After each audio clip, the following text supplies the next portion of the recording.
She was on the cold sidewalk, holding two hungry little girls under a torn blanket. People passed. No one stopped. No one cared, until a black luxury car pulled up. The man stepped out and said 4 words that changed everything. "You're not alone anymore." But he had no idea what she was hiding. Before we dive in, if you're here, that means you believe in stories that move us. So just take a second and type "hi" in the comments. It might seem small, but it helps this story reach more hearts, just like yours. You're watching tales that touch, real stories that break your heart and heal it too. The cutting night wind carried more than just the cold. It carried the desperation of another day when her daughters would go to sleep hungry. Sarah sat on the rough sidewalk of a busy Chicago avenue, her thin, exhausted body serving as a shield against the world for the 2 small lives that depended on her.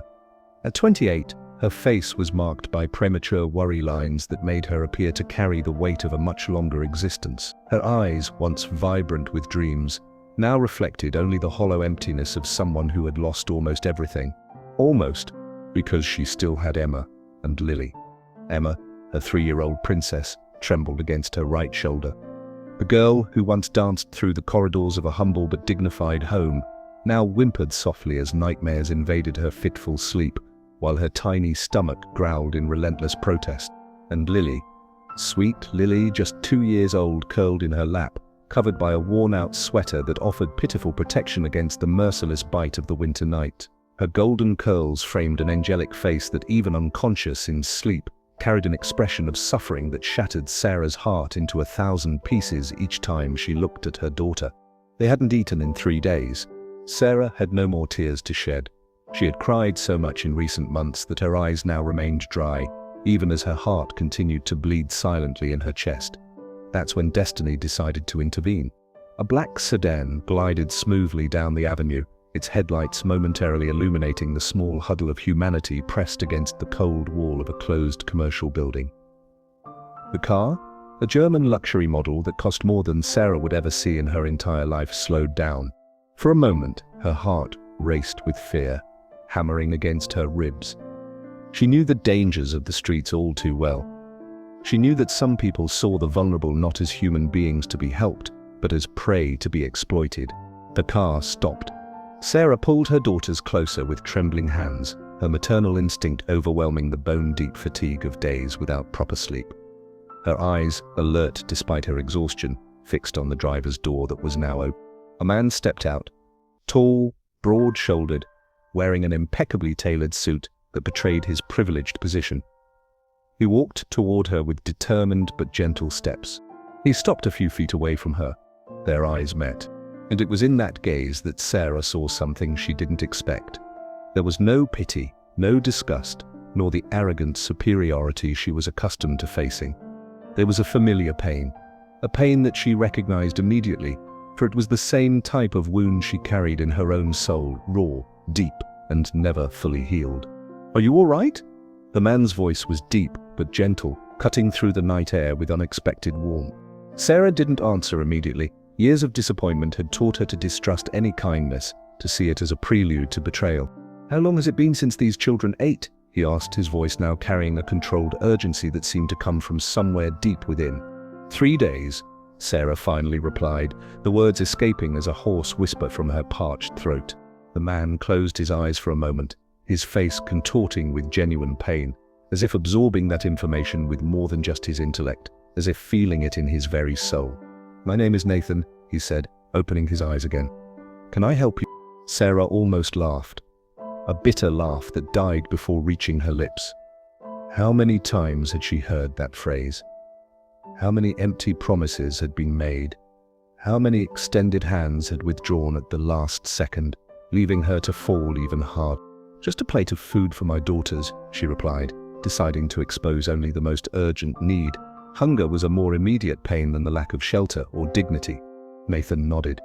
Without unnecessary words, without grandiose promises, without the sermon about how she had reached that situation, something she had heard so many times before from people who had never known true desperation. He simply took his phone from his pocket, dialed a number, and spoke briefly with someone. Sarah couldn't hear the conversation, but a few minutes later, Another car stopped behind the sedan. A younger man got out, carrying several bags, his breath forming small clouds in the cold night air. "Food," Nathan explained, his voice soft but steady. "And some clean clothes, water, basic medicines. It's not much, but it will help for tonight." Sarah felt something break inside her, a barrier she had built around her heart to endure the cruelty of the world. A tear escaped, the first in weeks, tracing a path across her dirt-smudged face, burning hot against her cold skin.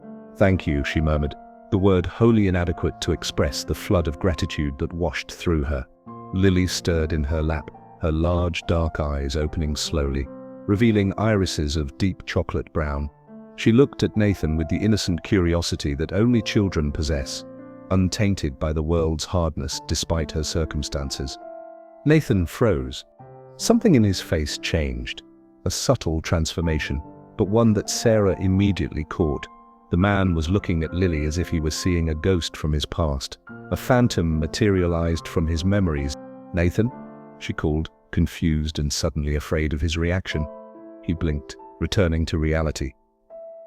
"I am sorry," he said, his voice now carrying an emotion that wasn't present before. "It's just that she reminds me of someone." Emma also woke up, alarmed by the unfamiliar voice. Her eyes, older than her 3 years would allow, analyzed Nathan with the distrust of a child who had learned too early that the world was not safe. "It's all right, my love," Sarah reassured her older daughter. "This gentleman brought food for us." Emma relaxed a little but remained alert, her small body instinctively positioned to protect her mother and younger sister, a child carrying the burden of an adult's vigilance. Nathan observed the interaction between them with an expression that Sarah couldn't decipher. There was something in his eyes, a mixture of admiration and pain, of longing and hope, of ghosts from the past and possibilities for the future. "You can't spend another night on the street," he finally said, as if he had made a decision after a long internal struggle. "I have an empty apartment. It's not much, but it has hot water, clean beds, and it's safe. You and your daughters need shelter." Sarah felt the fear return, clutching at her heart with icy fingers. Offers like this usually came with a hidden price, a price she refused to pay, no matter how desperate she was, no matter how hungry her children were. Nathan seemed to read her thoughts. "No commitments, no conditions," he assured, his voice steady and sincere. "The apartment has been empty for months. No one will bother you there. You can stay as long as you need until you find a better solution." He extended his hands, not to touch her or the children, but in an open gesture, like someone offering not just material help, but dignity, something Sarah had almost forgotten the feeling of. "Why?" The question escaped Sarah's lips before she could contain it. "Why would you do this for strangers? For us?" Nathan hesitated, his gaze again captured by Lily, who was now watching him with curious eyes that seemed to hold a wisdom beyond her years. "Because I know what it's like to lose everything," he replied simply, his voice cracking slightly, "and I know how important it is to have someone who cares when you think the whole world has abandoned you." There was such raw sincerity in those words that they resonated within Sarah with the force of a truth her soul recognized, cutting through layers of distrust and fear. In that moment, as the night wind continued to blow indifferently to the human drama unfolding on that sidewalk, Sarah made a decision that would forever change the course of her life and that of her daughters. She accepted Nathan's outstretched hand and took the first step toward a new reality she had never dared to imagine possible. "Get in," Nathan said, opening the car door. "Tonight, you'll sleep in peace." Sarah stood up with difficulty, her body aching from the time spent on the hard sidewalk. With Lily still in her arms and Emma firmly holding her hand, she walked toward the black sedan, each step heavier than the last, weighted with both hope and fear. With each step, she felt the weight of her distrust diminish a little more. With each step, she felt a spark of hope grow in her chest, a hope she had forgotten she was capable of feeling. The driver Nathan had called transferred the bags to the trunk of the sedan and discreetly withdrew. Nathan opened the back door, and with a care that Sarah was no longer accustomed to receiving, helped her accommodate herself with the children. Emma still kept her vigilant eyes, but even she seemed to sense that this man was different from others who had offered false kindness. When Nathan got into the driver's seat and started the car, Sarah looked out the window at the sidewalk that had been her home for the past few weeks. She didn't know what the future held. She didn't know if she could trust this well-dressed stranger with sad eyes and gentle hands. She didn't know if this was a genuine blessing or just another cruel illusion that fate had placed in her path. But at that moment, as the car glided silently through the night, taking them away from that life of desperation, she allowed herself to feel something she had lost a long time ago. Hope. And sometimes, that's all you need to survive one more day, to gather strength to keep fighting, to believe that perhaps, just perhaps, miracles can still happen even in the most shattered lives. The luxury of the apartment was almost offensive to Sarah's eyes. It wasn't just a place to stay, it was a palace compared to everything she had known. Located on the 20th floor of an imposing building in downtown Chicago, the empty apartment that Nathan had mentioned had 3 bedrooms, a spacious living room with floor-to-ceiling windows that revealed a breathtaking panoramic view of the city's glittering skyline, a kitchen equipped with appliances that Sarah didn't even know how to operate, and 2 bathrooms with bathtubs that looked like swimming pools to her daughter's wide, disbelieving eyes. "It's temporary," Nathan explained as he carried the bags inside. "I use it for clients or business partners from out of town. No one is scheduled to use it in the next few weeks." Sarah remained silent, overwhelmed by the feeling of not belonging in that place. Emma ran from one room to another, her initial caution replaced by a childish excitement Sarah hadn't seen in months. Lily, still in her arms, looked at everything with wide eyes that reflected the chandelier's light like stars.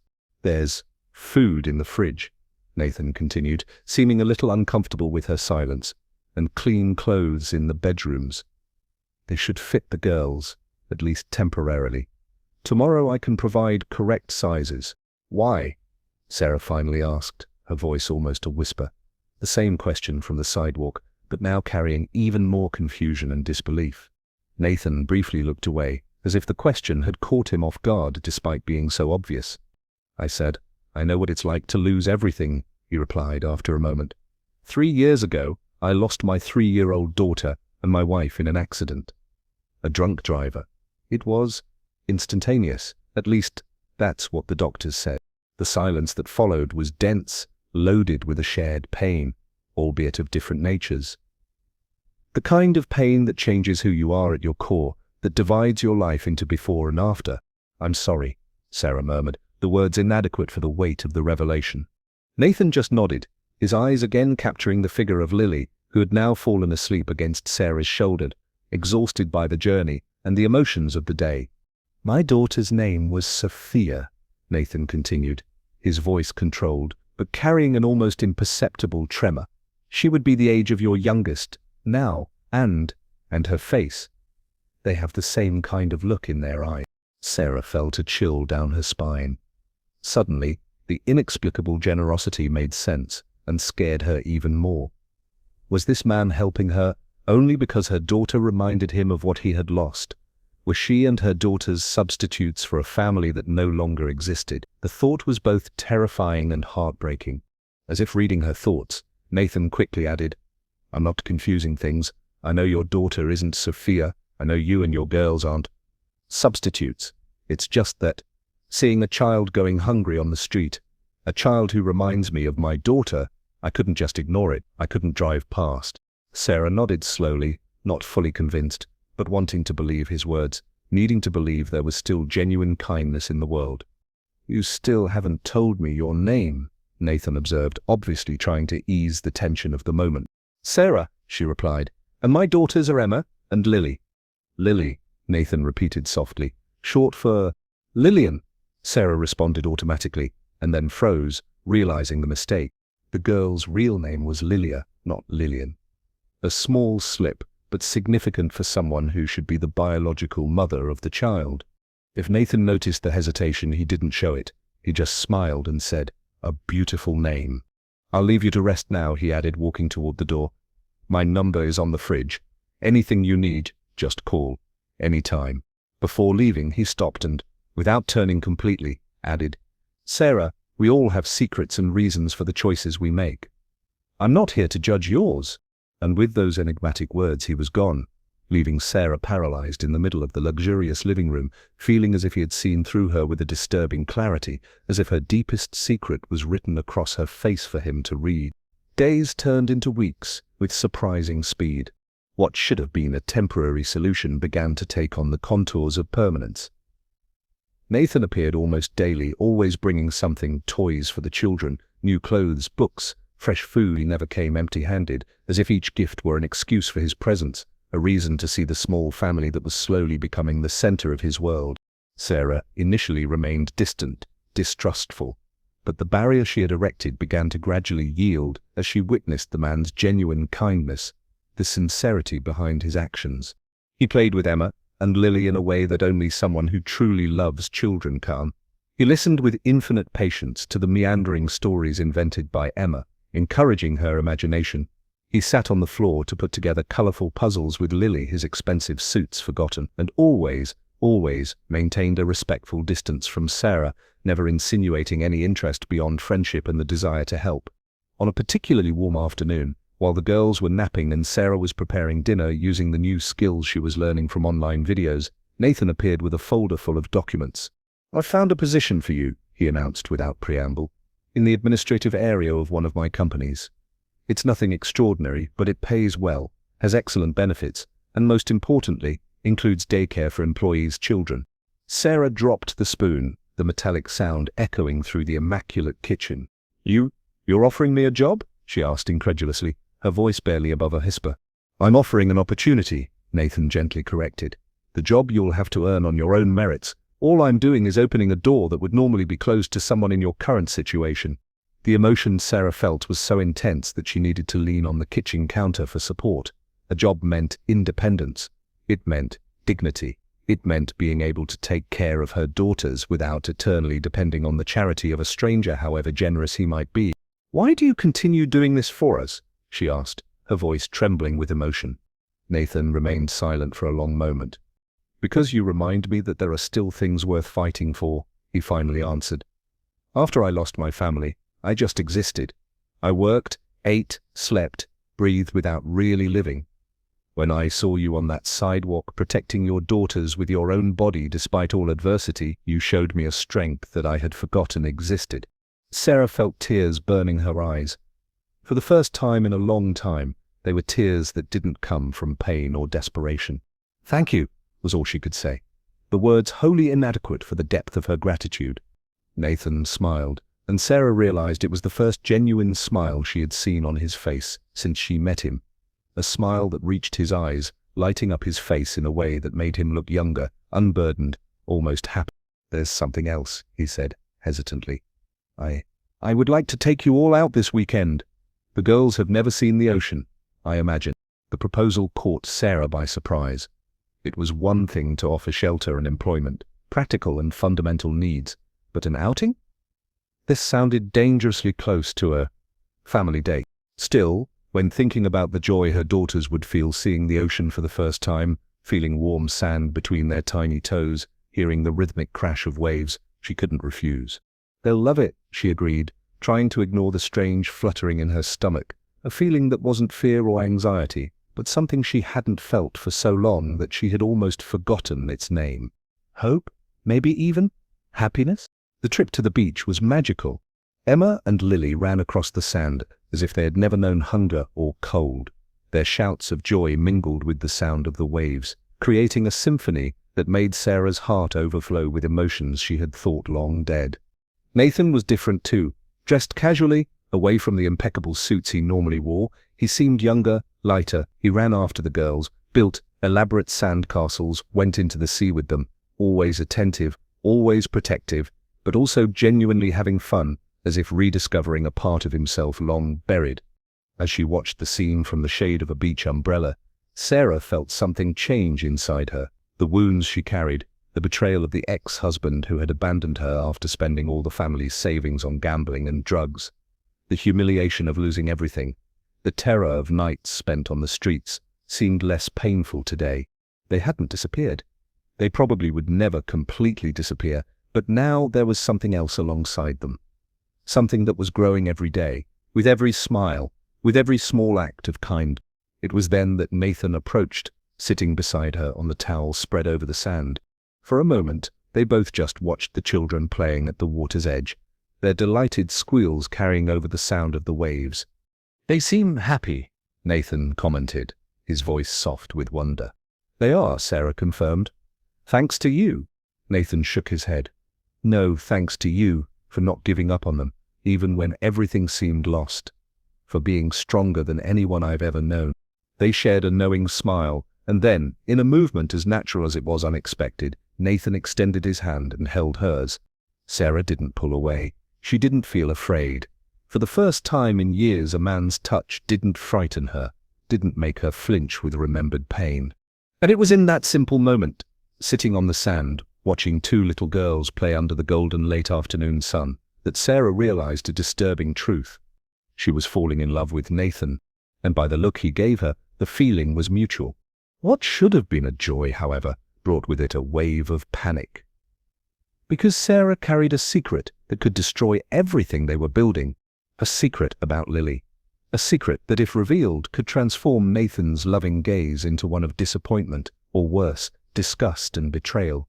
As the sun began to set on the marine horizon, painting the sky in brilliant hues of orange and purple, Sarah did what had become her specialty over the years.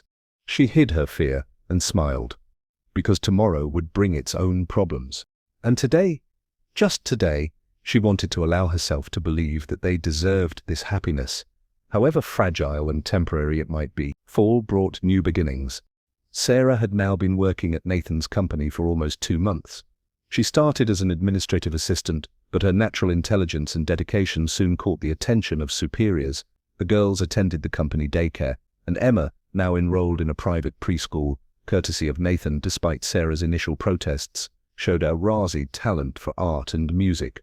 They were living a life that 6 months ago would have been unthinkable.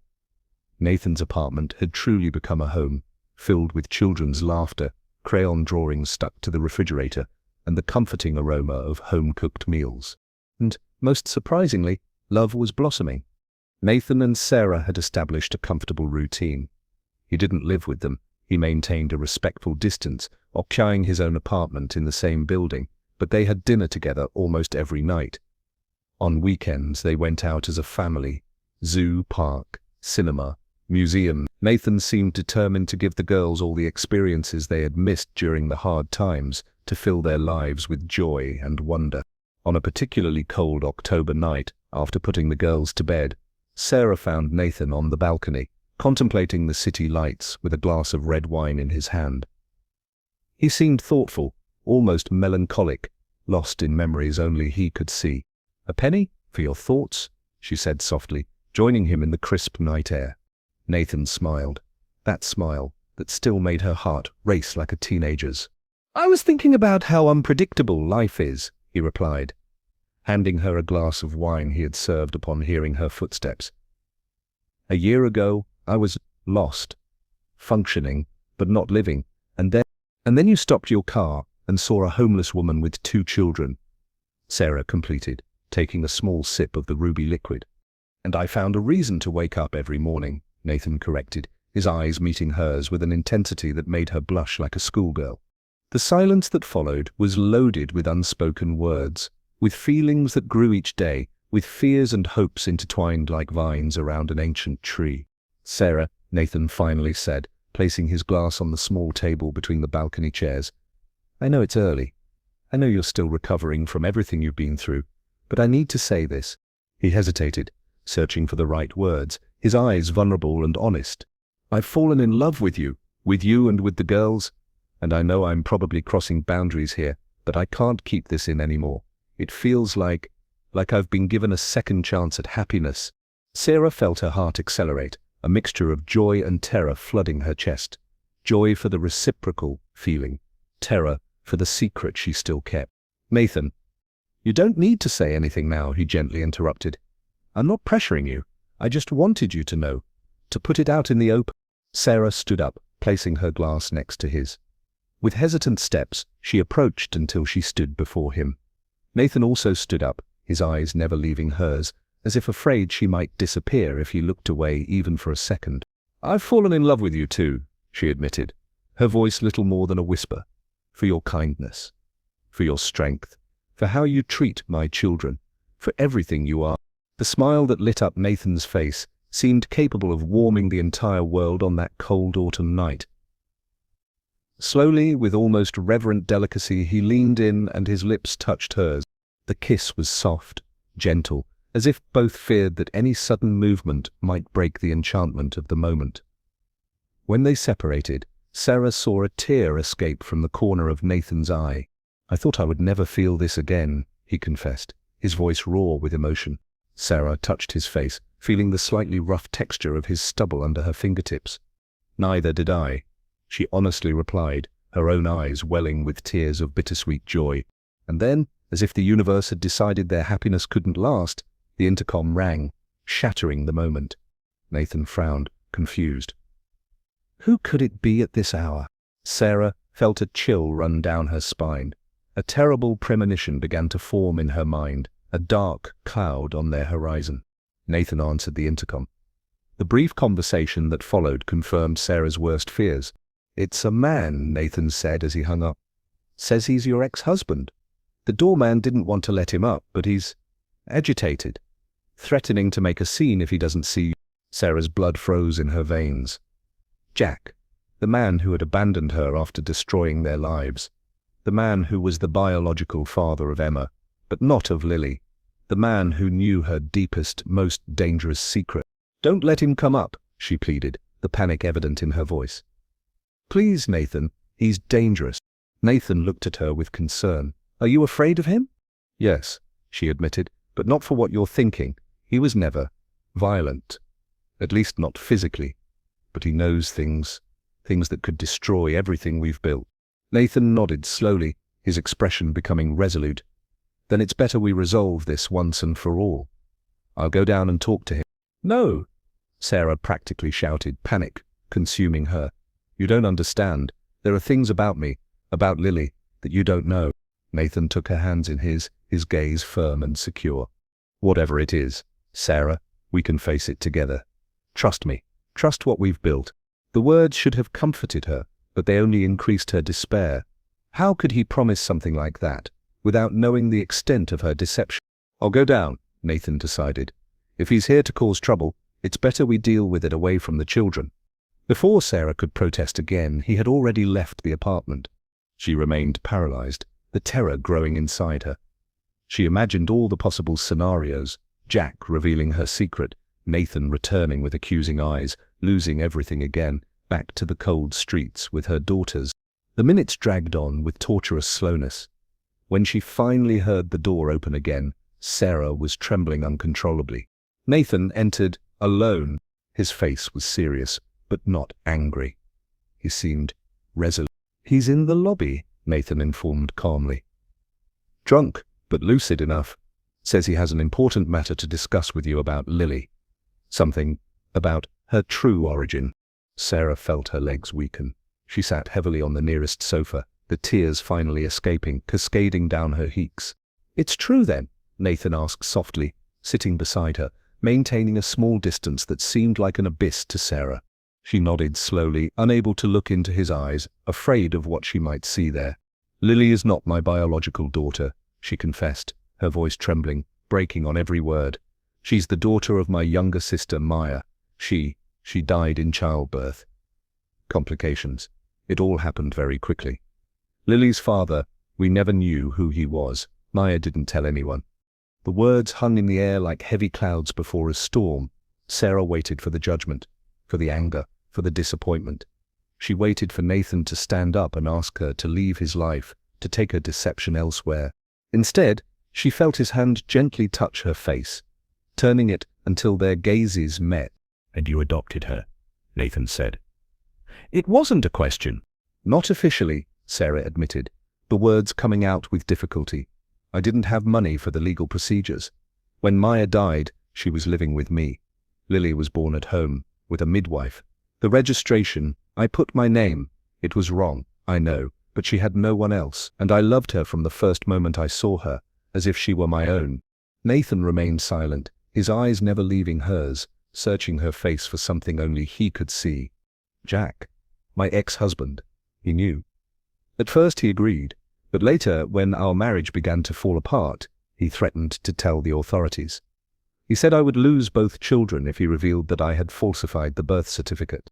That's why you endured so much time beside him, Nathan concluded, understanding illuminating his gaze. Sarah nodded, wiping away tears. I would bear anything not to lose my girls, anything. Nathan let out a long sigh, running his hand through his hair. And now he's downstairs, drunk, wanting money to keep the secret, he said, connecting the final pieces of the puzzle. Yes, Sarah confirmed, her voice barely audible. He discovered where we are. Probably followed us, and now he wants to take advantage of the situation. She finally gathered courage to ask the question that terrified her most, that had haunted her dreams since they had found this unexpected happiness. Will you report me? Nathan's expression transformed into one of genuine shock. Report you? Sarah, I would never do that. Never. But what I did was illegal. I lied. I forged documents. I've been living a lie. You saved a child, Nathan firmly corrected, his voice filled with conviction. You gave Lily what every child deserves: love, protection, a home. I see no crime in that. I see heroism in its purest form. The tears now flowed freely down Sarah's face, but they were different. They were tears of relief, of disbelief at the understanding she found in this man's heart.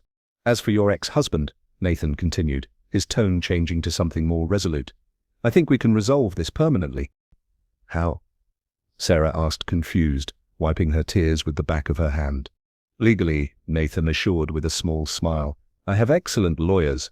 We can start a proper adoption process for Lily. Retroactive, if possible, with the right documentation, the testimony of respectable professionals, and considering that you are the only family she has known since birth, I'm sure we'll succeed. And Jack? Jack will receive a one-time offer, enough to start over far from here, with the clear understanding that any future attempt at extortion will result in legal consequences for him too, since he was complicit in not reporting the situation before. Sarah looked at Nathan with admiration. Amid the chaos, he remained calm, finding solutions where she only saw dead ends, offering hope where she saw only despair. Why aren't you furious with me? She asked. I've lied to you from the beginning. Nathan took her hands in his gaze intense and sincere.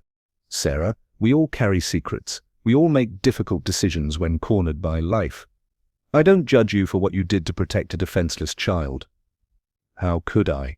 It's exactly why I fell in love with you, for your courage, for your capacity to love beyond any limit. He paused, as if carefully weighing his next words. When I lost my daughter and my wife, I thought I would never be capable of loving again, that part of me had died with them. I lived years on autopilot, existing without really living. And then I found the three of you on that sidewalk. His voice broke slightly. Seeing you there, protecting your daughters against a whole world of adversities. It was as if something that was frozen inside me started to thaw. Emma with her wise eyes and protective nature, and Lily, he smiled, a smile wet with contained tears. Lily, who reminded me so much of my Sophia, not just physically, but that spark, that innocent joy that not even hunger and cold could erase. At first, yes, it was that which attracted me, the resemblance, but I quickly realized that Lily is Lily, unique, special in her own way, and I love her for who she is, not for who she reminds me of. Sarah felt her heart expand with a kind of happiness she never imagined possible. It was as if all the pieces of an impossible puzzle were finally falling into place, creating a picture more beautiful than she had dared to dream. What about Jack? She asked, returning to the immediate reality. He's waiting downstairs. Nathan stood up, extending his hand to her. Let's talk to him. Together, how a family faces its challenges, united. The agreement was quick and definitive. Jack, now partially sober after the long wait, found himself facing not a frightened victim, but a united couple and a lawyer called by phone who arrived at the lobby in record time. The document he signed, in exchange for a sum that would change his life if used wisely, not only committed him to never seek out Sarah or the children again, but also acknowledged his own complicity in Lily's irregular registration. One last piece of advice, Nathan said as Jack pocketed the check. Use this money to rebuild your life, to be someone better than you've been until now. Everyone deserves a second chance. Jack nodded, a flash of shame, perhaps the first genuinely decent feeling in years, crossing his face. "Take good care of them," was all he said before departing, leaving behind not just the building lobby, but an entire chapter of Sarah's life. 6 months passed quickly. Spring was blooming across the city, bringing renewal and promises of new beginnings. In the apartment that was now truly a home, Sarah watched through the window as Nathan played with the girls in the condominium park, visible from the balcony. In her hand, she held the final documents that formalized Lily's adoption, a process that, thanks to Nathan's resources and connections, had been completed with impressive speed, legalizing what her heart had known for years. Lily was her daughter in all the ways that really mattered.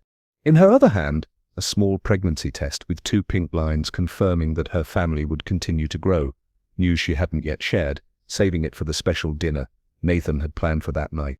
Watching them down below, the man who had rescued not just their bodies from hunger and cold, but their souls from despair, and the girls who were her North Star and her strength. Sarah felt a peace she never imagined possible. From the cold sidewalk to this moment, the journey had been filled with pain, fear, and secrets, but also with courage, hope, and above all, love. A love that didn't distinguish between blood ties and chosen bonds. A love that wasn't intimidated by the scars of the past. A love that found beauty even in the most unlikely stories and the most painful origins. Nathan looked up, as if feeling he was being watched. His eyes found hers across the distance, and his smile, that smile that still made her heart race, lit up his face. Sarah smiled back, her hand unconsciously moving to rest on her stomach, where new life was forming. The 2-year-old girl she had carried in her arms that fateful night, trying to protect her with a torn sweater, now ran free and happy, her golden curls catching the sunlight, her crystalline laughter rising to the balcony like the most beautiful melody. The older girl, who trembling had lain beside her on the hard ground, now animatedly explained something to Nathan, her energetic and confident gestures of someone who knows she will be heard and valued. And she, who had lost everything, the house, the job, dignity, now possessed much more than she had ever dreamed of. Not just a roof, not just food, not just a job, but a home, a family, a future. The greatest miracle that a cold sidewalk and a broken heart could produce. A new life, a second chance. And now, you who have read this far, allow me a question. What would you do if you found someone like Sarah and her daughters? Would you walk past as so many others did? Or would you be like Nathan, the extended hand that can completely change someone's destiny? Because the truth is that there are Sarahs everywhere, people who, due to circumstances often beyond their control, have lost almost everything except the most important thing, the capacity to love. And perhaps the true miracle isn't just receiving help when we need it, but having the courage to help when we can. If this story touched your heart, comment, "I believe in the love that heals," and share it with someone who needs to be reminded of the transformative power of compassion.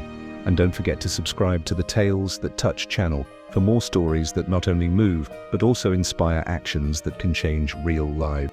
Because sometimes, all that separates a tragedy from a miracle is simply an extended hand.